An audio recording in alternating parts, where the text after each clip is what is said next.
Hi, I'm Rev Myron. I'm a minister through Pathways of Light, and I've been a Course in Miracles student for 44 years. I'm going through the lessons again this year, asking Jesus for clarity, and then I write from that clarity, and that's what I'm going to share with you today. Before we get started, I'll just mention my background today in case you like it. I do a lot. This is my daughter's home office. So she let me take some pictures to use. Alrighty.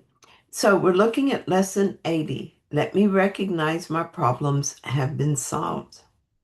One problem, one solution. Salvation is accomplished.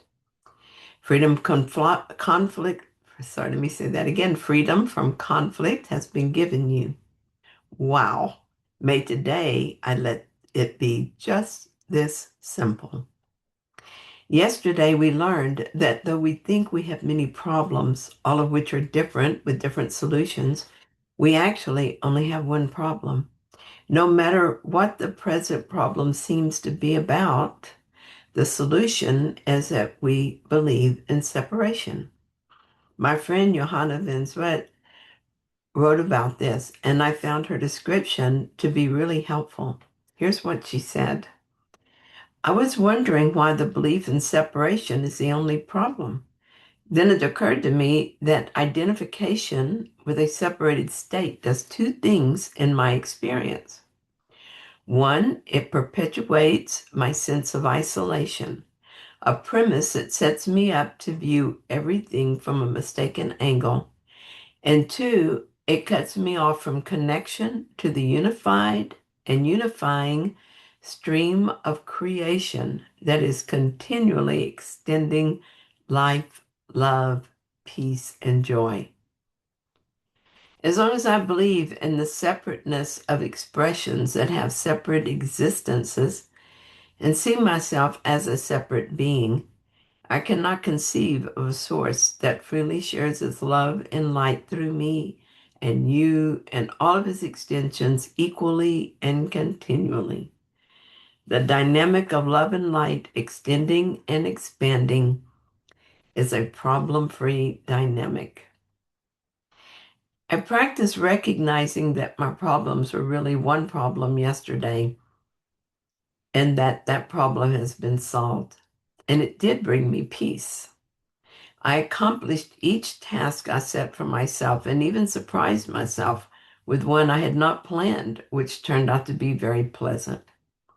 Today, we continue this practice, but with emphasis on recognition that not only are all problems one problem, but they have been solved, and we are learning to recognize that this is so.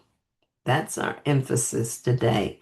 Learning to recognize that my problems have been solved. So, and I had to think about this, but how odd that Jesus must continue to try to convince us of our salvation. You would think we would be over the moon with joy to learn of this. And yet, here we are still asking for help with our problems.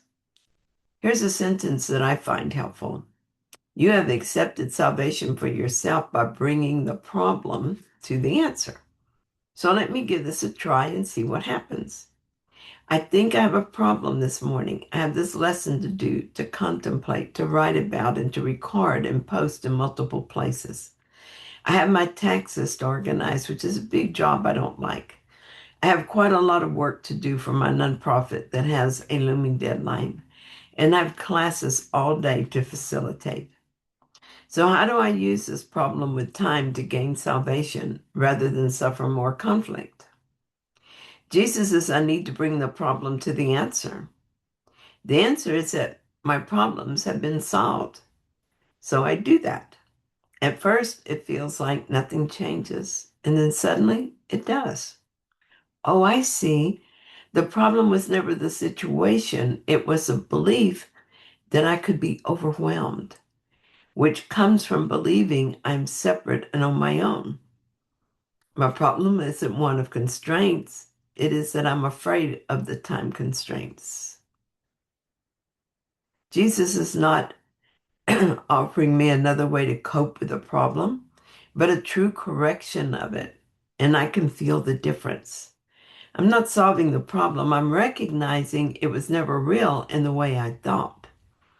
When I bring my fear to the solution, I return to peace. I will do each task as I get to it. Without conflicting thoughts, fighting for dominance in my mind, I will get more done and will do it in peace. Your only problem has been solved.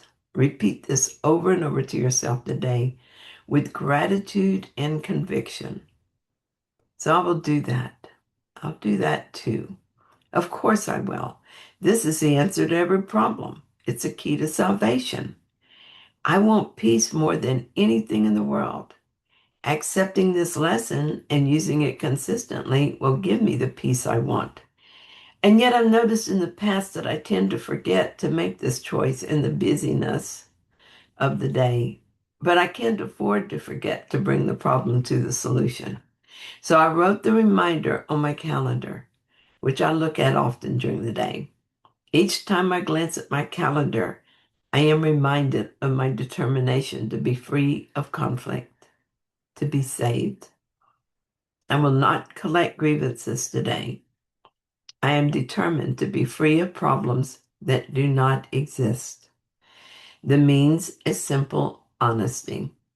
I will not deceive myself about what the problem is. Thus, I must recognize it has been solved. I take a moment to feel the peace that comes when I bring the grievance to the solution. The problem has already been solved. Today, I will remember that and rest in the peace that comes with it. Thank you so much for joining me in this. I hope that you found it helpful. If you did, then please like it. And if you haven't yet, please subscribe. And I'll be back soon with another reading. See you then.